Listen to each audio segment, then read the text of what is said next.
So you already coded a line or two of JavaScript, but what exactly is JavaScript actually? Well, that's what we're going to look at in this video. And so in this lecture, we will set the stage for the rest of the course. And so it's really important that you follow this one until the end. All right? So per definition, JavaScript is a lightweight, cross-platform, object-oriented computer programming language. Now that sounds a bit too much, right? But don't worry, it's simpler than what it sounds like. So lightweight just means that the language doesn't eat up much memory of the computer and that it has a relatively simple syntax and features.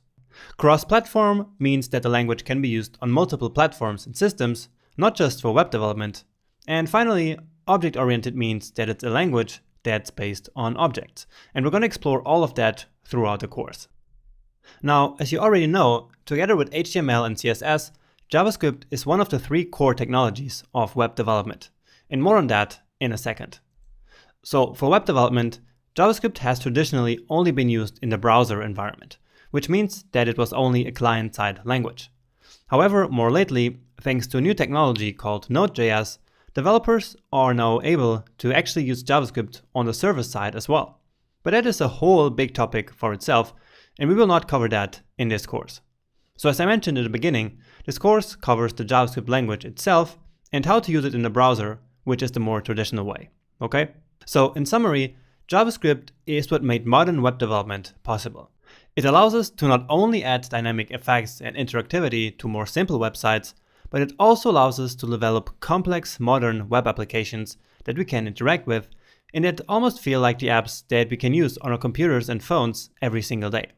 Now, something else that I think is important to mention here is that today there are lots of JavaScript libraries and frameworks out there that implement different architectures and help developers build complex apps more easily and faster than ever. So I'm talking about stuff like React or Angular or even jQuery, which are all extremely popular, and I'm sure that you have heard of them already, right? Now the thing is, they are all 100% based on JavaScript, and so before using them, developers actually need to be really good at JavaScript. They need to be really able to understand the language itself. And that's exactly where this course wants to help you. So I mentioned that together with HTML and CSS, JavaScript is one of the core technologies of the web. And so let's go a bit deeper into that and talk about the role of JavaScript in web development. So HTML, CSS, and JavaScript all work together to create beautiful, interactive, and dynamic websites or web applications.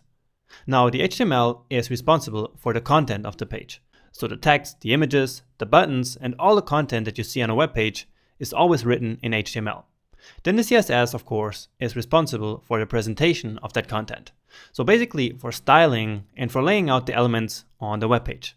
And then finally, JavaScript is the real programming language that allows developers to add dynamics into the picture, like interactive effects, manipulation of the content or of the CSS, and much, much more. So again, HTML is responsible for the content, CSS for the presentation, and JavaScript for adding real programming capabilities to websites. Now, another way to easily visualize the role of each technology is to put them in terms of nouns, adjectives, and verbs.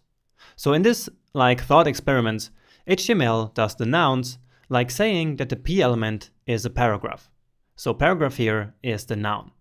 The CSS then is the adjective because it describes the noun like saying the paragraph text is red. And so there is the adjective. And then finally, JavaScript is the verb, like saying hide the paragraph. And so we are doing something here, and so we have a verb. Okay, does that make sense? And so that is the role of JavaScript in web development.